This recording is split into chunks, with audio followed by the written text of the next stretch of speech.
जय श्रीराम। देवगुरु बृहस्पति यह अत्यंत शुभ ग्रह बोली ज्योतिष शास्त्र वर्णना करे। कारण कालचक्र धनुराशि एवं मीन राशि शासक ग्रह हेले देवगुरु बृहस्पति। धनु एवं मीन राशि जहाँ धर्म, आध्यात्मिक, पूर्व पुण्य एवं परलोकर सूचना दिए। देवगुरु बृहस्पति धन, कुटुंब, सांसारिक सुख, बुद्धि, विद्या, संतान, दाम्पत्य, भाग्य, कर्म एवं आयर कारकत्व नियंती, जहाँ अन्य ग्रह मानक कारक परिसर ठारू बहुत विशाल एवं भिन्न। गुरुंको नाम जेपरी काम मध्य सेहीपरि। जातकरे यहांको शुभ अवस्थान जातकर समस्त दोष को हरण करी देवत्व प्रदान करथाए।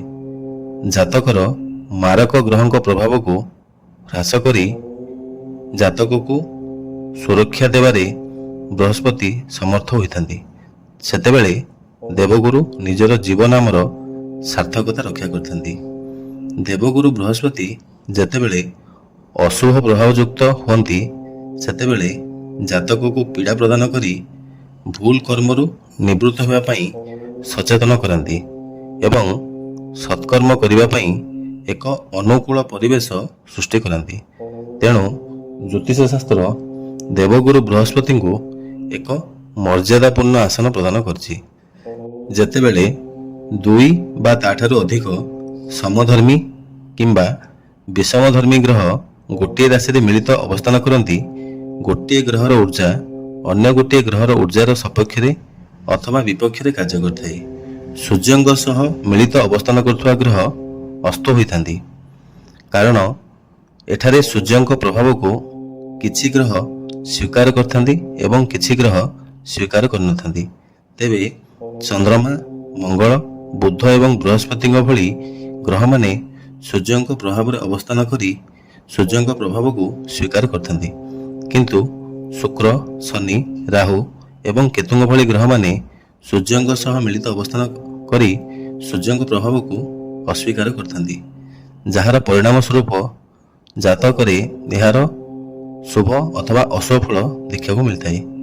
तेबे से जाहुना कहीं सूर्यंग सह मिलित अवस्थान करुवा ग्रहटी राजकीय होता है। जेपरी जदि कौनसी व्यक्ति राजांग सह मिलित अवस्थान करती ସେହି ବ୍ୟକ୍ତି ମଧ୍ୟ ରାଜକୀୟ ସମ୍ମାନ ଏବଂ ମର୍ଯ୍ୟାଦା ପ୍ରାପ୍ତ କରିଥାନ୍ତି। କିନ୍ତୁ ଏଭଳି କ୍ଷେତ୍ରରେ ସୂର୍ଯ୍ୟ ଯୋଗକାରକ କି ନୁହଁ ସେ ସମ୍ବନ୍ଧରେ ବିଚାର କରିବାକୁ ପଡ଼େ। ଯଦି ସୂର୍ଯ୍ୟ ଯୋଗକାରକ ହୁଅନ୍ତି, ସୂର୍ଯ୍ୟଙ୍କ ସହ ଯୋଗ କରୁଥିବା ଗ୍ରହଟି ଶୁଭ ପ୍ରଭାବକୁ ସୂର୍ଯ୍ୟଙ୍କୁ ପ୍ରଦାନ କରିଥାଏ, ଅର୍ଥାତ୍ ସେହି ଗ୍ରହର ଶୁଭ ପ୍ରଭାବ ସୂର୍ଯ୍ୟ ପ୍ରଦାନ କରିଥାନ୍ତି ଏବଂ ସେହି ଗ୍ରହର ଅଶୁଭ ପ୍ରଭାବକୁ ସୂର୍ଯ୍ୟ ହ୍ରାସ କରିଥାନ୍ତି। किंतु जदि सूर्यंग सह जोग करथुवा ग्रहटी जातक पई जोगकारक होइथांती किंतु सूर्य जोगकारक होई नथांती, सेभଳି क्षेत्ररे जोग करथुवा ग्रहटी निजस्व भावफल रक्षा करिबा पई आप्राण चेष्टा करथाय एवं निजर कारकत्व जातक को प्रदान करिबारे असमर्थ होइथाय। एभଳି क्षेत्ररे सूर्यंको आध्यात्मिक उपासनादि आदि द्वारा प्रीति करी अष्टग्रहर कारकत्व को प्राप्त करिया पई कर्म करिबा उचित। उदाहरण स्वरूप जदि कौनसी व्यक्ति जन्मजातकरे धनाधिपति सूर्यंक सह मिलित अवस्थान करथांती एवं ସେହି जातक पई सूर्य जोगकारक हेउ नथांती, एभଳି क्षेत्ररे सूर्यंक प्रीति उद्देश्य धार्मिक एवं आध्यात्मिक कार्य करिबा सह जातक निजे धन अर्जन एवं धनर संचय निमंते प्रयत्न करिबा उचित।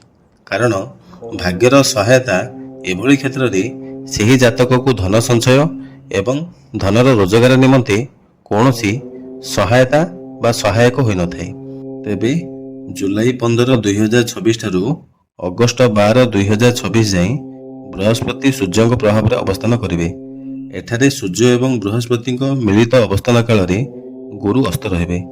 अस्त गुरुंक कारणरू एही समयर अवधि रे विवाह, व्रत, गृह प्रतिष्ठा, गृह प्रवेश आदि शुभ कार्य वर्जन रहिबो। जेतेबेले ग्रहराज रवि एवं देवगुरु बृहस्पति मिलित अवस्थान करती, यहाकू जीवात्मा जोग कहुए। एभଳି क्षेत्र रे ଗୁରୁ ନିଜର ସମସ୍ତ ଶୁଭତ୍ୱ ଧର୍ମର ସ୍ୱରୂପ ଭଗବାନ ସୂର୍ଯ୍ୟଙ୍କୁ ଅର୍ପଣ କରିଥାନ୍ତି ବା ପ୍ରଦାନ କରିଥାନ୍ତି।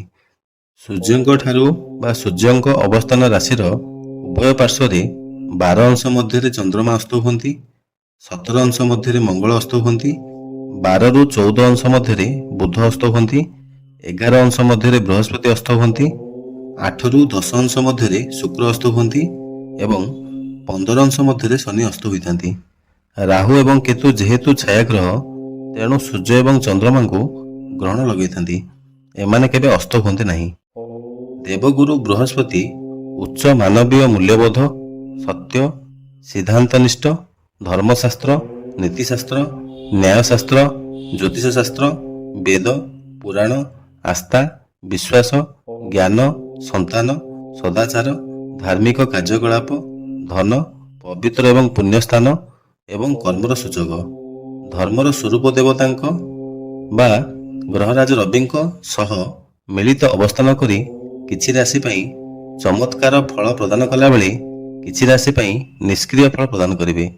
ସେ ସମ୍ବନ୍ଧରେ ଜାଣିବା ପୂର୍ବରୁ ଯଦି ଆମ ଚ୍ୟାନେଲଟି ଆପଣମାନଙ୍କୁ ଭଲ ଲାଗୁଥାଏ ତେବେ ଆମ ଚ୍ୟାନେଲକୁ ସବସ୍କ୍ରାଇବ୍ କରିବା ସହ ଆମ ଭିଡ଼ିଓକୁ ଲାଇକ୍, କମେଣ୍ଟ ଏବଂ ସେୟାର କରିପାରିବେ। 12ଟି ରାଶିର ରାଶିଫଳ ଜାଣିବା ପୂର୍ବରୁ କିଛି ବିଶେଷ ପ୍ରତିକାର ଉଭୟ ସୂର୍ଯ୍ୟ ଏବଂ ବୃହସ୍ପତିଙ୍କ ପାଇଁ କରିପାରିବେ। ପ୍ରତିଦିନ ପ୍ରାତଃ ସମୟରେ ଶ୍ରୀ ଆଦିତ୍ୟ ହୃଦୟ ସ୍ତୋତ୍ର ଏବଂ ଗଜେନ୍ଦ୍ର ମୋକ୍ଷଣ ସ୍ତୋତ୍ର ପାଠ କରାଯାଇପାରେ। କୌଣସି ପବିତ୍ର ବୃକ୍ଷକୁ ଦେବସ୍ଥାନରେ ରୋପଣ କରାଯାଇପାରେ। କୌଣସି ଦେବସ୍ଥାନର ପୁନରୁଦ୍ଧାର ପାଇଁ ବା ନିର୍ମାଣ କାର୍ଯ୍ୟ ପାଇଁ ଆର୍ଥିକ ସହାୟତା ପ୍ରଦାନ କରାଯାଇପାରେ। କୌଣସି ତୀର୍ଥସ୍ଥାନରେ ଅନ୍ନ ଏବଂ ବସ୍ତ୍ରର ଦାନ କରାଯାଇପାରେ। ବୃଦ୍ଧ ବୟସ୍କ ବ୍ୟକ୍ତିଙ୍କ ସହ କୌଣସି ତୀର୍ଥସ୍ଥାନକୁ ଯାତ୍ରା ମଧ୍ୟ ସୂର୍ଯ୍ୟ ଏବଂ ବୃହସ୍ପତିଙ୍କ ମିଳିତ ଯୋଗର ପ୍ରଭାବକୁ ସକାରାତ୍ମକ କରିଥାଏ। ଧାର୍ମିକ ପୁସ୍ତକର ବିତରଣ ଏବଂ ଧର୍ମଶାସ୍ତ୍ରର ଅଧ୍ୟୟନ ମଧ୍ୟ ସୂର୍ଯ୍ୟ ଏବଂ ବୃହସ୍ପତିଙ୍କ ମିଳିତ ପ୍ରଭାବର ଶୁଭତ୍ୱକୁ ବୃଦ୍ଧି କରିଥାଏ। ସ୍ୱଧର୍ମପୂର୍ବକ ମନ, କର୍ମ ଏବଂ ବଚନରେ କାହାକୁ ପୀଡ଼ା ନ ଦେଇ ଈଶ୍ୱରଙ୍କୁ ପ୍ରାର୍ଥନା ଏବଂ ଉପାସନା ମଧ୍ୟ ଏକ ଶ୍ରେଷ୍ଠ ପ୍ରତିକାର ହୋଇପାରେ। ମେଷ ରାଶି। ଜନ୍ମ ରାଶି ଠାରୁ ଚତୁର୍ଥ ଭାବରେ ସୂର୍ଯ୍ୟ ଏବଂ ବୃହସ୍ପତିଙ୍କ ମିଳିତ ପ୍ରଭାବ ପୂର୍ବରୁ ସ୍ଥଗିତ ଥିବା କାର୍ଯ୍ୟରେ ସଫଳ କରିବେ। ଗୁରୁତ୍ୱପୂର୍ଣ୍ଣ ନିଷ୍ପତ୍ତି କର୍ମକ୍ଷେତ୍ରରେ ଥିବା ସମସ୍ୟାକୁ ସମାଧାନ କରିବ। କୌଣସି ପ୍ରଭାବଶାଳୀ ବ୍ୟକ୍ତିଙ୍କ ସହାୟତା ପ୍ରାପ୍ତ କରିବେ। ଆର୍ଥିକ ସ୍ଥିତିରେ ସୁଧାର ଆସିବ। ମାନସିକ ଚାପ କମିବ। ପ୍ରତିକାରର ଆବଶ୍ୟକତା ନାହିଁ। ବୃଷ ରାଶି।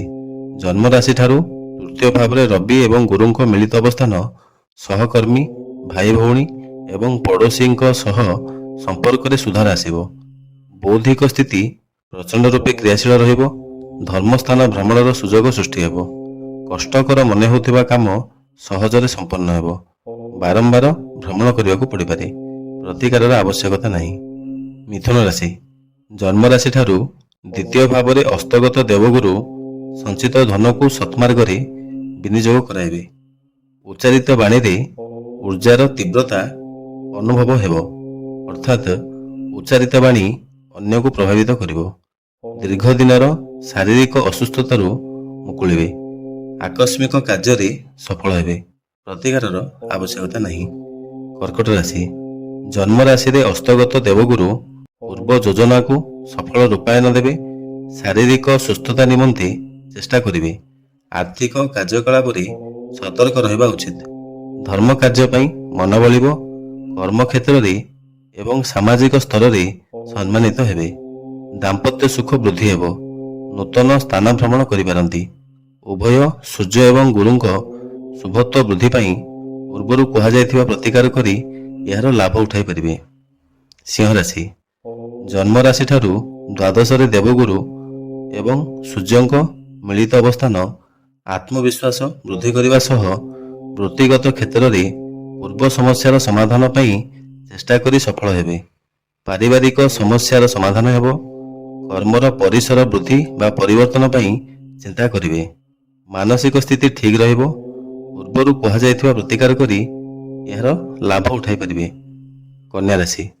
ଜନ୍ମ ରାଶି ଠାରୁ ଏକାଦଶ ଭାବରେ ଅସ୍ତଗୁରୁ ଆର୍ଥିକ ଅଭିବୃଦ୍ଧି, ଅର୍ଥ ରୋଜଗାର ନିମନ୍ତେ ନୂତନ କୌଶଳ ଏବଂ ଅର୍ଥର ଉଚିତ ବିନିଯୋଗ କ୍ଷେତ୍ରରେ ସୁଫଳ ପ୍ରଦାନ କରିବେ।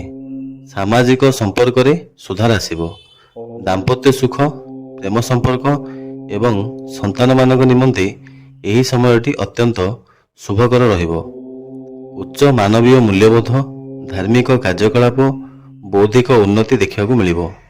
ବୃତ୍ତିଗତ କ୍ଷେତ୍ରରେ ସଫଳ ହେବେ। ପ୍ରତିକାରର ଆବଶ୍ୟକତା ନାହିଁ।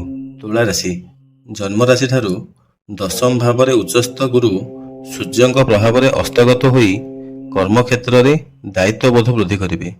ପ୍ରଭାବଶାଳୀ ବ୍ୟକ୍ତିଙ୍କ ମାଧ୍ୟମରେ କାର୍ଯ୍ୟସିଦ୍ଧି ହେବ। ଆଧ୍ୟାତ୍ମିକ କାର୍ଯ୍ୟକଳାପ ଏବଂ ଐଶ୍ୱର୍ଯ୍ୟ କୃପା ପ୍ରାପ୍ତ କରିବେ। ଧନର ଆୟର ମାର୍ଗ ପ୍ରଶସ୍ତ ହେବ। ନୂତନ ମୂଲ୍ୟବାନ ଦ୍ରବ୍ୟ କିମ୍ବା ବାହନ କ୍ରୟର ସୁଯୋଗ ସୃଷ୍ଟି ହେବ। ପାରିବାରିକ ସମସ୍ୟାର ସମାଧାନ ପାଇଁ ଚେଷ୍ଟା କରି ସଫଳ ହେବେ। ପ୍ରତିଯୋଗିତାମୂଳକ କାର୍ଯ୍ୟକଳାପରେ ବିଜୟୀ ହେବେ। ପ୍ରତିକାରର ଆବଶ୍ୟକତା ନାହିଁ। ବିଛା ରାଶି, ଜନ୍ମ ରାଶି ଠାରୁ ନବମ ରାଶିରେ ଅସ୍ତଗତ ଉଚ୍ଚସ୍ଥ ଦେବଗୁରୁଙ୍କ ପ୍ରଭାବରୁ ଧାର୍ମିକ ସ୍ଥାନକୁ ଯାତ୍ରା କରିବେ। ବହୁ ଦିନର ଆଶା ସଫଳ ହେବ। କର୍ମଚାପ ବୃଦ୍ଧି ହେବ। ସମାଜରେ ନିଜର ଭାବମୂର୍ତ୍ତିକୁ ସ୍ୱଚ୍ଛ ରଖିବାରେ ସମର୍ଥ ହେବେ। ସନ୍ତାନମାନଙ୍କ ଉନ୍ନତିରେ ସମ୍ମାନିତ ହେବେ। କୌଣସି ଭୁଲ ନିଷ୍ପତ୍ତି ହେତୁ ମାନସିକ ପୀଡ଼ା ଭୋଗ କରିବେ। ତେଣୁ ଅତ୍ୟନ୍ତ ସତର୍କତାର ସହ କୌଣସି ନିଷ୍ପତ୍ତି ନେବା ଉଚିତ। ପ୍ରତିକାରର ଆବଶ୍ୟକତା ନାହିଁ। ଧନୁରାଶି, ଜନ୍ମ ରାଶିର ସ୍ୱାମୀ ରାଶିଠାରୁ ଅଷ୍ଟମ ଭାବରେ ଉଚ୍ଚସ୍ଥ ହୋଇ ଅସ୍ତଗତ ଅବସ୍ଥାନ ହେତୁ ଶାରୀରିକ ଅସୁସ୍ଥତାରୁ ମୁକୁଳିବେ। ସାଂସାରିକ କାର୍ଯ୍ୟକଳାପରୁ ମୋହଭଙ୍ଗ ହେବ। ଅର୍ଥ ରୋଜଗାର ପାଇଁ ସଂଘର୍ଷ କରିବେ। କୌଣସି ଘଟଣା ମନକୁ ବିଚଳିତ କରିବ। ଅର୍ଥ ବିନିଯୋଗ ପାଇଁ ଏହି ସମୟଟି ଶୁଭ ନୁହଁ। ପୂର୍ବରୁ କୁହାଯାଇଥିବା ପ୍ରତିକାର କରି ଏହାର ଲାଭ ଉଠାଇ ପାରିବେ। ମକର ରାଶି, ଜନ୍ମ ରାଶି ଠାରୁ ସପ୍ତମ ଭାବରେ ସୂର୍ଯ୍ୟ ଏବଂ ବୃହସ୍ପତିଙ୍କ ମିଳିତ ଅବସ୍ଥାନ ଦାମ୍ପତ୍ୟ ଜୀବନରେ ଅହଂ ଭାବର ଟକ୍କର ହେବ। ତେଣୁ ଜୀବନସାଥୀଙ୍କ ସହ ସୁସମ୍ପର୍କରେ ବାଧା ସୃଷ୍ଟି ହେବ। ଆର୍ଥିକ କାର୍ଯ୍ୟକଳାପରେ କ୍ଷତିର ସମ୍ମୁଖୀନ ହେବେ। ନୂତନ ଶାରୀରିକ ସମସ୍ୟା ମନକୁ ଅଶାନ୍ତ କରିବ। ସମାଧାନ ହୋଇଥିବା ସମସ୍ୟା ପୁଣି ଥରେ ସୃଷ୍ଟି ହେବ। କର୍ମକ୍ଷେତ୍ରରେ ଚାପ ବୃଦ୍ଧି ହେବ। ସମାଜରେ ଅପଯଶ ବା ନିନ୍ଦାର ଶିକାର ହେବେ। ପୂର୍ବରୁ କୁହାଯାଇଥିବା ପ୍ରତିକାର କରି ଅଶୁଭ ପ୍ରଭାବକୁ ହ୍ରାସ କରିପାରିବେ। କୁମ୍ଭ ରାଶି, ଜନ୍ମ ରାଶି ଠାରୁ ଷଷ୍ଠ ଭାବରେ ବୃହସ୍ପତି ଏବଂ ସୂର୍ଯ୍ୟଙ୍କ ପ୍ରଭାବରୁ କର୍ମକ୍ଷେତ୍ରରେ ସୃଷ୍ଟି ହୋଇଥିବା ସମସ୍ୟାର ସୁସମାଧାନ କରିବେ। ଶାରୀରିକ ଅସୁସ୍ଥତା ଲାଗି ରହିବ। ସଞ୍ଚିତ ଧନ ସତ୍ମାର୍ଗରେ ବିନିଯୋଗ ହେବ। ଆକସ୍ମିକ କୌଣସି ଘଟଣା ମନକୁ ବିଚଳିତ କରିବ। କର୍ମକ୍ଷେତ୍ରରେ ପରିସର ବୃଦ୍ଧି ପାଇଁ ଚେଷ୍ଟା କରି ସଫଳ ହେବେ। ପୁରାତନ ଶତ୍ରୁମାନେ ହଇରାଣ କରିବାକୁ ଯାଇ ନିଜେ ହଇରାଣରେ ପଡ଼ିବେ। ପ୍ରତିଯୋଗିତାମୂଳକ କାର୍ଯ୍ୟକଳାପରେ ସଫଳ ହେବେ। ମାମୁଁ, ମାଉସୀ, ପିଉସୀ ଆଦି ସମ୍ପର୍କରେ ସୁଧାର ଆସିବ। ପୂର୍ବରୁ କୁହାଯାଇଥିବା ପ୍ରତିକାର କରି ଅଶୁଭ ମାତ୍ରାକୁ କମାଇ ପାରିବେ। ମୀନ ରାଶି, ଜନ୍ମ ରାଶି ଠାରୁ ପଞ୍ଚମ ଭାବରେ ରାଶି ସ୍ୱାମୀ ଉଚ୍ଚସ୍ଥ ହୋଇ ଅସ୍ତଗତ ହେବା କାରଣରୁ କ୍ରୋଧ, ଚିଚିଡ଼ା, ବିରକ୍ତ ଏବଂ ଉଗ୍ର ଭାବର ବୃଦ୍ଧି ହେବ।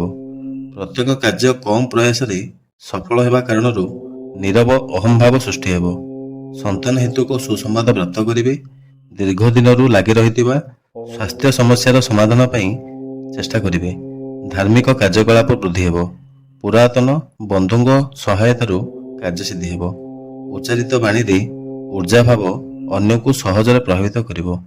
ଆର୍ଥିକ ସ୍ଥିତିରେ ସୁଧାର ଆସିବ। କୌଣସି କାମରେ ଦାୟିତ୍ୱ ନେଇ ସଫଳ ହେବେ। ପୂର୍ବରୁ କୁହାଯାଇଥିବା ପ୍ରତିକାର କରି ଅଶୁଭ ମାତ୍ରାକୁ କମାଇ ପାରିବେ। ତେବେ ଦେବଗୁରୁ ବୃହସ୍ପତି ନୈସର୍ଗିକ ଶୁଭଗ୍ରହ ହେତୁ କେନ୍ଦ୍ର ଏବଂ କୋଣ ଭାବରେ ସୁଫଳ ପ୍ରଦାନ କଲାବେଳେ ସୂର୍ଯ୍ୟ, ଶନି, ମଙ୍ଗଳ, ରାହୁ ଏବଂ କେତୁଙ୍କ ଭଳି ଗ୍ରହମାନେ ଉପଚୟ ଭାବରେ ସୁଫଳ ପ୍ରଦାନ କରିଥାନ୍ତି। ତେବେ ଯେତେବେଳେ ସୂର୍ଯ୍ୟଙ୍କ ସହ ବୃହସ୍ପତି ମିଳିତ ଅବସ୍ଥାନ କରନ୍ତି ସେତେବେଳେ ବୃହସ୍ପତିଙ୍କ ଶୁଭ ପ୍ରଭାବ ସୂର୍ଯ୍ୟ ପ୍ରଦାନ କରିବାରେ ସମର୍ଥ ହୋଇଥାନ୍ତି। ଏଭଳି କ୍ଷେତ୍ରରେ ଆଧ୍ୟାତ୍ମିକ କିମ୍ବା ଧାର୍ମିକ କାର୍ଯ୍ୟକଳାପ ସୂର୍ଯ୍ୟ ଏବଂ ବୃହସ୍ପତିଙ୍କ ସୁଫଳ ମାତ୍ରାକୁ ବୃଦ୍ଧି କରିଥାଏ।